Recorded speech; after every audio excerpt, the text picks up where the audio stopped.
Bahaye ikaze inshuti bakunzi ba IITV1 and Radio ho muherereye mwebwe mwese kwisi nkuko bisanzwe turabaramukije cyane. Uyu munsi tukaba tugiye kuganira n'umupapa muri kubona hano imbere yacu, ariko mbere yuko tuganira tubibutsa ko ari umucikacumu wo mu Gatumba, araza kubibwira bihagije. Nanone uyu munsi niwo munsi twarimo twibuka abacu baguye mu Gatumba, cabuze se biciwe mu Gatumba, ariko sindi jenyine nka Rutebuka Juste kuri IITV1 and Radio, kaba ndi kumwe n'ihuriro ry'abanyamakuru bose muri rusange hano muri Kenya.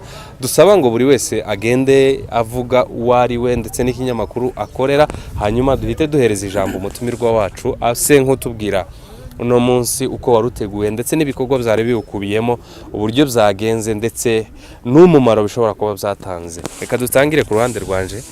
Murakoze cyane. Amazina yanjye nitwa Diane Kamariza, ibikorwa byanjye bya buri munsi nkaba nkorera kuri BND TV. Murakoze cyane. Amazina nitwa Witonze Gentil, nkaba nkorera kuri Gakondo TV and Radio. Murakoze. Amazina ni Museveni Eric Rugambwa kuri Bortofa TV. Tugiye kuganira n'umwe mu bateguye ndetse akaba n'umuyobozi wa Gatumba Foundation hano muri Kenya kuri uyu munsi w'inshuro twibuka ku nshuro 17 abanyamurenge bakorewe ubwicanyi mu Gatumba mu gihugu cyo mu Burundi. Yes, undi munsi yandi mahirwe amazina ni Muvunyi Steven kuva kuri MMTV ndetse na MINEMBWE TV. Yego, murakoze. Rero reka duhe rugari umutumirwa wacu atangira twibwira, hanyuma buri wese ufite ikibazo hano araza kukibaza, hanyuma abashe gusubirizwaho, ariko turashaka ngo banza duhereze ishusho y'uno munsi muri rusange ko yari yifashe, ahereye ku kwibwira abadukurikiranye. Murakoze cyane abanyamakuru, ndabashimiye. Amazina yanjye nitwa Shimyimana Justin Mutebutsi, mpagarariye abacikacumu muri Kenya. Ndi umupapa, nkaba n'umupasitori mu itorero rya Avuze. Murakoze. Murakoze. Nyuma yo kutwibwira reka tubanze uduhe ishusho y'igikorwa cyari kiduteranyije kuri uno munsi. Okay, ishusho y'uyu munsi reka mbashimire cyane mwebwe abanyamakuru. Ndizera neza ko ibyo twakoze twabonye inkunga yanyu, si rimwe kandi si kabiri. Harabo twahuye turimo dutegura n'uyu munsi kandi tuba twabonanye. Ndizera neza ko ishusho y'uyu munsi yari nziza cyane, novuga ngo tabyera ngo de, ariko 99% tuzagezweho. Murakoze. Yego, reka mbaze ikibazo kimeze gutya nkuko nabivuze. Ndabizi kuri umuyobozi wa Gatumba Foundation hano muri Kenya, nimba ntibeshe mu bintu abo twagiye tuganira nabo mu baturage bisanzwe tubabaza kuko babonye umunsi, hari ikintu cyagiye kigarukaho n'abantu benshi kivuga ko turi abanyamurenge, ubwicanyi bwakorewe abanyamurenge bene wacu, n'ubutumwa abenshi turabuzi, ariko bihagarutswe ko kuba tudakoresha indimi z'amahanga ku buryo abaturanyi cyangwa se mu bihugu dutuyemo babasha gusobanuka. Ese iyo mpamvu yaba wenda iterwa n'iki, cyangwa se n'iki kizakorwa kugira ngo ubutaha habaho iyo mpinduka? Twizije inshuro 17, ariko kuva mu 2008 twizihiza hano muri Kenya twakoreshaga indimi zibiri. Icyatumye tudakoresha indimi zibiri cyane ni kubera ko twari mu kibazo cya corona. Ijambo rya mbere, ntabwo bari batwemereye ko dukora ko twari tungana, tugatinya ko nidukoresha indimi z'abanyamahanga kandi bigasohoka, ba bandi batwimiriye bashobora kuvuga ngo ba bantu babaye benshi kubera ko umubare wari uhari wari mwinshi. Nico gituma tutakoresheje indimi zibiri, ariko ubushize duhora dukoresha indimi zibiri. Kuvuga ngo gahunda izatambutse n'imyaka izakurikira bizagenda bikurikirana mu ndimi z'amahanga. Ibyatambutse byarakozwe mu ndimi z'amahanga. Twizere ko imbogamizi twageze ni corona. Iyo taje kuba corona, indimi z'amahanga tuba twazikoresheje. Murakoze. Wenda icyo kibazo nakira, wenda nkeka ko kiribuze kujyana n'icyo abantu bibajije ko nta bashitsi bari biyagiye bitabira. Ndakeka wenda bizaba bifitanye isano no kushubisha nico uko nta bashitsi twari dufite. Ubundi zaduhamagara inzego z'ibanze, ubuyobozi bw'inzego z'ibanze, kubera ko ubu nibwo bwa mbere iki gikorwa kibereye muri Gidurayi. Akenshi cyaberaga muri Umoja, ariko kubera sale twakoreshaga ibo baracari muri corona, tuza kwifashisha iyi sale Imana yaduhaye, reka mvuge gutyo. Uko twari twizeye, narinzi ngo abantu benshi barahagarara, ariko ndashima Imana kuko majority yari yicaye. rero niyo mpamvu rero tutatumiye abayobozi kubera kino gikorwa cya corona. Icyo batubwiye gusa baratubwiye ngo tuzabacungira umutekano ariko ntituzaza, kuko nituza tuzi ko muzakoresha ibi turimo dukoresha, nimubishira hariya bazatubona. Ijambo rya mbere nta masike muzamufite. Ico gihe rero abadukuriye bazabona ko aritwe twabashiremo uruhare. Nico gituma nico impamvu zatewe gutyo.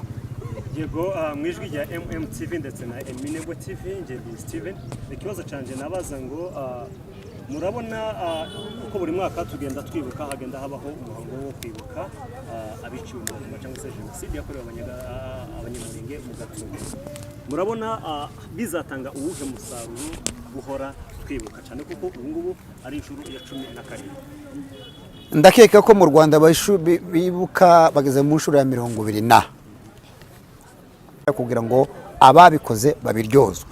Niyo mpamvu rero tutazahwema kwibuka nubwo bazabafata bakabiryoza, ubutabera burahari, bakabiryoza bakanafungwa. Ntabwo tuzahagarara kwibuka abacu, tuzareka kwibuka ngo kubera ko kwa Gatorwa sana Habimana bafunzwe tuzibuka bariya. N'ubu amateka ayo twumvise hari abantu bapfuye kera benshi duhora twibuka. N'uyu munsi rero ntabwo kino gikorwa kizahagarara ngo tureke kwibuka. Umuntu yakwibaza aho ngaho ukira aho ngaho pastor, kubera ko tugenda twibuka cyane kuko biranakwiriye kugira ngo dukomeze twibuke igikorwa cy'ubuvugizi bwo guharanira kubaho k'umunyamurenge cyangwa se guhabwa ubutabera iriya jenoside ikemezwa mu mahanga kuko ari jenoside. Ico gikorwa umuntu yakwibaza kuri ubu ngubu iyo turangije uno muhango wo kwibuka hari izindi gahunda zikomeza z'ubuvugizi uretse gusa uyu munsi nyirizina kukugira ngo byibuze abantu babe banatangarizwa niba hari bizagezweho byibanze zo gushira mu bikorwa gufata nk'inzandiko wenda mandadare zo gufata abakoze iriya jenoside cyangwa se mu babikoze hari abamaze gushikirizwa imbere y'ubutabera. Ababikozwe ntibarashikizwa imbere y'ubutabera ariko procedure na processes zirakomeje. Nureba neza mu kwibuka kubera muri Texas harimo abazungu bagera kuri 4. Muri abo 4 babiri n'abavoka. Ikirego baragitwaye bakijanira Hague baracakira. Dufitemo n'umunyamurenge witwa Jean Pierre Mujambere kwarakora PhD ni ufite cyo kirego yaragitanze. Burya ikintu cyose ni bukebuke bimenyetso ibiki ariko turizera neza kuko umunsi umwe bizagerwaho bakabafata. Bwana muyobozi, hari abantu benshi batitabiriye hano kandi n'ikitangazamakuru bibere hano kugira ngo abatabashije kuboneka babashe kumenya amakuru y'ibyabaye. Ese wenda ku bantu batabashije kuboneka wabasangiza ko insanganyamatsiko y'uyu munsi yari insanganyamatsiko y'uyu mwaka iravuga ngo kwibuka ku nshuro 17 jenoside yakorewe abanyamurenge mu Gatumba, ivuga ngo guhakana no gukwirakwiza ibinyoma bigamije kurimbura abanyamurenge. Iyo niyo nsanganyamatsiko y'uyu mwaka. Murakoze cyane mu izina rya Gakondo TV and Radio tubashimira ku mwanya mwiza muduhaye kandi kumeza guheza abanyamurenge bose baherereye ku isi hose tubabwira ngo pole ku byabaye kandi kumeza kubabwira ngo mwiyubake kuko ni kwisimeze. Natwe ikibazo cyadufite twadufite kuri uyu munsi wa none, ese iki gikorwa gikomeza kuba umunsi umwaka buri mwaka, ese ni uhe mwihariko wari uri muri kino gikorwa cy'uyu munsi? Icy'uyu munsi umwihariko wari uhari nuko twahinduye akarere. Abatageze baza batuye za Kasara na Gidurayi babonye umwanya wo noneho kubibona. Akenshi twagaye tubikorera muri za Umoja na za Kayole hakitabira abantu ba Umoja na Kayole. Ndetse byaduhaye n'indi shusho kugira ngo tuza tucimura twiyana mu tundi turere. Kugeza ubu nyine bamwe ntibari bazi ubuhamya ariko babwumvise kuko twagiye duhunga imitamita abantu bakumva gusa ngo barapfuye mu Gatumba bataza amakuru. Ariko noneho bamwe babyiboneye bumvisha abapfuye, bumvisha abarokotse, bumvisha n'amalise yasomye. Ndizera ko niyo mwihariko kuko twavuye mu karere kari kamenyerewe tuja mu kandi karere. Murakoze cyane kuri BND TV. Murabona nyine ni umunsi wahuje abantu benshi, ni umunsi udasanzwe wo kwibuka abacu badusize. Watubwira mu ncamake ku bwicanyi bwagiriwe abanyagatumba? Ndakeka ko nabivuze mu buhamya twatanze mu ncamake mu magambo ahinnye cyane kuko itangazamakuru iyo mwashize ibintu birebire bamwe ntibaza banarambirwa no kubireba, ariko mu magambo ahinnye ubwicanyi bwa Gatumba bwahoze bureba umunyamurenge gusa kandi inkambi zari zibiri, imwe yo hepfo yari isakaje amashitingi y'umweru, niyo haruguru yari ishakaje amashitingi y'icyatsi kibisi. Irya yari ishakaje amashitingi y'umweru nta sasu ryavuze, kandi twari duhare ka metero 20.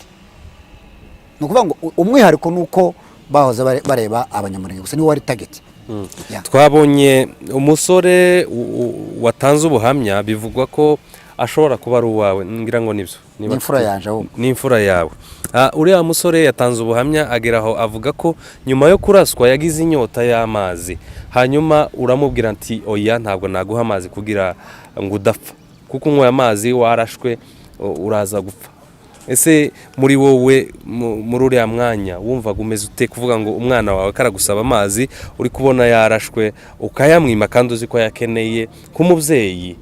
Uriya mwanya ni izihe feelings cyangwa se ni izihe emotion wari ufite muri wowe? Bibiliya izivuga neza ngo umwana ntiyo gusaba ibuye umutsima ngo umuhibuye, cyangwa gusaba umugati ngo umuhe inzoka.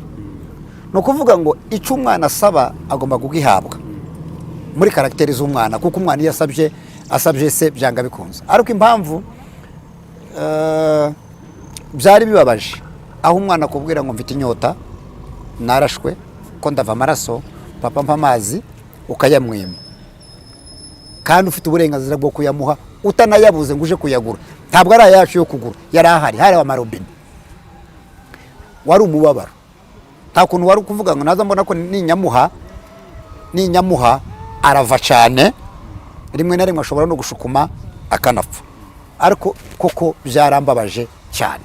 Murakoze cyane. Imikoranire y'abacikacumu na communauté ni myiza, usibye hari ahantu hamwe baza bashaka kugira ngo baprofite mu kibazo gihari, bagashaka kuzana ubwumvikane buke hagati mu buyobozi. Niwo mwaka wa mbere duhuye muri Kenya tugiye kwibuka, hakaba mu kantu k'amacakubiri, kuko nabonye lettre namwe mwarayibonye abanyamakuru yangezeho. Ariko kubera ko tumaze no gukora kandi tumaze kubimenyera, ntacu nayishubije. Nabonaga ninyisubiza biza kuzana ibindi bibazo, ndayihorera. Ariko tibyababuje kuza, bitabiriye kandi twabonye n'inkunga yabo bayiduhaye. Icyo nasaba gusa no kugira ngo dufatanye mu nda mu gihe cyo kwibuka. Ntabwo ari ugutererana, ntabwo ari ikintu cyo kuvuga ngo umuyobozi runaka oya, twibuke, niturangiza kwibuka basubire mu buzima busanzwe, baje gushaka ibyo barimo bagira. Naho ahandi hantu gusa habaye ako kabazo ni Bugande umwaka ushize, ndetse n'uyu nabo bagiyemo ibintu by'ubuyobozi. Ariko tundi turere cyangwa se ibindi bihugu bimeze neza, nta kibazo. Ya mwijwi rya MINEMBWE TV. Nanone kandi nakubaza ikibazo gisoza. Nubwo twibuka ku nshuro 17 twari dufite insanganyamatsiko igira iti twibuke duharanira ubutabera. Nanone kandi mu butabera duharanira turacafite umukoro wo guharanira kubaho. Uyu munsi tuvugana abanyamurenge baracari ko bicwa. Hari inzandiko nyinshi zagiye ziva muri communauté y'abanyamurenge ahatandukanye ku isi zivuga kuko nikiri gukorwa uyu munsi ari genocide iri gukorerwa abanyamurenge imaze igihe c'imyaka 5. Metre Bukuru Ntwari yatabarutse hari inzandiko asize yanditse, n'abandi abanyabwenge batandukanye bava ahatandukanye bagiye bavyandika.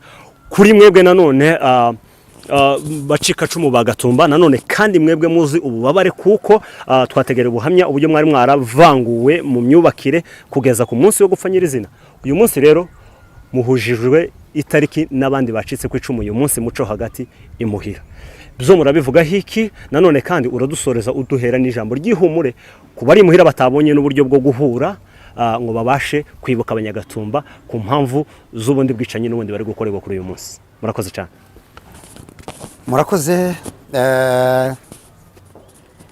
Abarimo bahura nabira ibibazo Iwacu ni kimwe ibyo twahuye nabyo.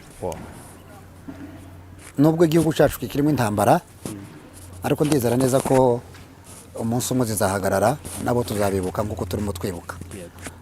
Icyo mvuga gusa kandi kinshimisha, imyaka ishize yose mu Minembwe ntabwo baza bibuka, ariko uyu munsi bibutse. Kuri Goma ntabwo baza bibuka, ariko uyu munsi bibutse ibukavu ntibagaze yibuka uyu munsi bibutse aho batibutse ni Buvira kubera impamvu z'ushefu werwa kwitaba Kabaruri. I think no muco hagati barashobora kuba batabonye ko muco hagati ntibibutse kubera nyine namwe murabyumva bihari.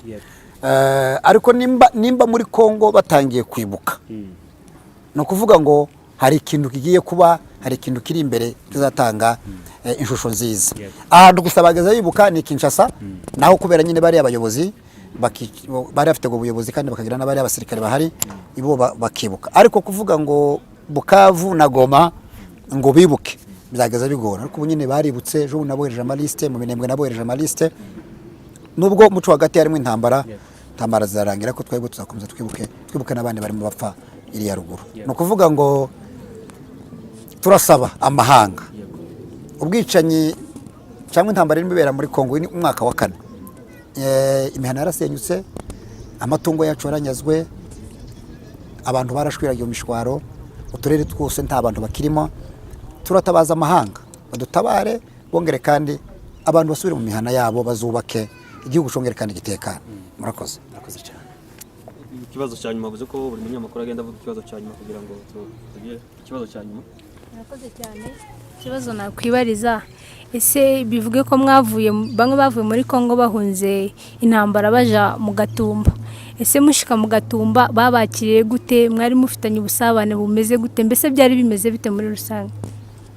Twakirwa mu Gatumba, twakiriwe na Haseri. Kandi Haseri yikwakiriye yuzi ibintu by'ibanze. Ibyibanze byose bari babitanze. Narabivuze bushize igihe twahuye na MMTV. Narabivuze amasafuriya twarayabonye, ibirengeti twarabibonye, za shitingi twarazibonye. Ibintu by'ibanze bya bindi Haseri yakiriza abantu twabibonye. Twumvaga turi mu maboko ya Haseri kandi dufite umutekano wose. Nta kintu twazo twikanga ko ashobora kuzabamwo ubwicanyi. Murakoze cyane mu izina rya Gakondo TV and Radio. Natwe twifuje kubaza kino kibazo dusoza ikiganiro cyacu. Ese nkatwe nk'abanyamurenge cyangwa nk'abana bagiye bavukira mu nzira niko ndumva bavuga, ese ni nk'iki cyane uhe musanzu twatanga kugira ngo iki gikorwa ntikizacika intege, ahubwo kizakomeze kwaguka n'abari kuvuka bazakomeze baze basanga gikomeje gutera imbere? Ni ukutacibagirwa buri gihe duhora tucibuka. Muri Yoshua, Imana yabwiye Yoshua ndabigenda kubera ko rimwe na rimwe twinjira mu pastor, yarababwiye ngo nimara kwambuka Yorodani muzatora amabuye muyashinge ngo abana banyu n'abana buzukuru bazababaza. No kuvuga ngo nitutibuka bizarangira, ariko niduhora twibuka. Ndizera neza ko wowe wumbajije uri muto ntiwabibonye, ariko rero ubu nyine hariko byagukozeho. No kuvuga ngo abana bacu n'abuzukuru bacu tubabwira amateka nibi turimo dukora ntibizahagarara, tugomba kubijibuka buri gihe. Amazina nkuko nabivuze ni Museveni Eric Rugambwa kuri Bortopla TV. Ikibazo cya nyuma ngira ngo dusoza, hari ubwo iri jambo abanyamakuru ndetse n'abantu benshi muri community bakunda kurikoresha bavuga ngo tugiye kwibuka abanyagatumba, kandi mu byukuri byabikwiye kuva ko ari abanyamurenge bakora ubwicanyi mu Gatumba. Ese gukoresha iyo terme ntabwo mukeka ko ishobora kuzata meaning cyangwa se ubusobanuro bw'igikorwa cyabaye nyirizina? Kuko uvuze ngo tugiye kwibuka abanyagatumba, nkeka ko kiba gitakaje ubusobanuro. Niki ntaco mubona cyazatakaza kunuza, hanyuma ni inama ki cyangwa se niki mwabivuga kuri icyo kintu? Murakoze. Wenda ataragisubiza ni ukuvuga mu yandi magambo, ico twifuza gusobanukirwa cyane ni izihe mvugo zigomba gukoreshwa muri ubu bwicanyi cyangwa bwakorewe abanyamurenge, ni izihe nyito zigomba gukoreshwa, nizihe mvugo zigomba gukoreshwa ndetse n'izihe zitagomba gukoreshwa? Murakoze. Kwibuka, ndizera neza ko abo twibutse yego yari Gatumba, ariko havuzwe n'abandi batari mu Gatumba, notama abavuye muri Shaba n'abandi bavuye muri Kivu. Ariko impamvu tubyita ngo ni Gatumba nuko ari ubwicanyi bwabaye turi mu maboko ya Haseri mu kindi gihugu, apana mu gihugu cy'iwacu, mu kindi gihugu turi mu maboko ya Haseri, turi mu maboko ya leta y'u Burundi. None ubwicanyi bw'indengakamere, abantu barapfa baratwikwa aho hantu mu gitondo kimwe. Niyo mpamvu rero habayeho ico bita Fondation Gatumba, ukuvuga ngo duhora twibuka, tuzareka twibuka n'abandi nabo bapfuye, ariko cyane inyito ni Gatumba. Arakoze cyane mu ijwi rya MMTV ndetse n'ubufatanye bw'ibindi binyamakuru byose twabashije kubana. ikibazo cyacu cyanyuma kiragira giti abapfuye mu Gatumba jenoside yakorewe abanyamurenge mu Gatumba baguye mu maboko ya HCR. Uyu munsi tuganira n'ubundi haracariho imbaga nyinshi, umubare munini w'abanyamurenge bari mu maboko ya HCR mu gihugu cy'u Burundi, hano muri Kenya, ahatandukanye ku isi. Hari ikihe cyizere cyo kubaho, ni ikihe cyizere waha aba bantu bari mu maboko ya HCR, abantu baguyemo, ko bobaho, cyangwa se ari impungenge ko ibyabaye ku bantu baguye mu Gatumba bitakongera kuba ku bantu bari mu maboko ya HCR twaguye mu maboko yabo? Ndakeka ko ntabwo bizongera kubera ko nabo babonye isomo, nubwo batarabyemera ariko mitima yabo barabizi ko twarenganye kandi turi mu maboko yabo. Nico gituma rero bashizemo umukazo mu bujanye n'umutekano mu nkambi iziri Burundi n'izindi mu bindi bihugu kubera ubwishinye bwabaye mu nkambi. Ubundi inkambi ni nkaho twaterewe muri New York, ni ngaho ubwishinye bwabereye muri hase ku cyaro gikuru. Ariko rero nico gituma rero badashobora kandi kongera kubareba ngo bacece cyangwa se umwanza yongere kandi abace muri humye ngo bongere kandi bakora igikorwa bakoze. Haseri yashizemo hamwe n'amareta cyangwa se n'ibindi bihugu bifite impunzi kugira ngo bazashiramo umutekano mu mpunzi.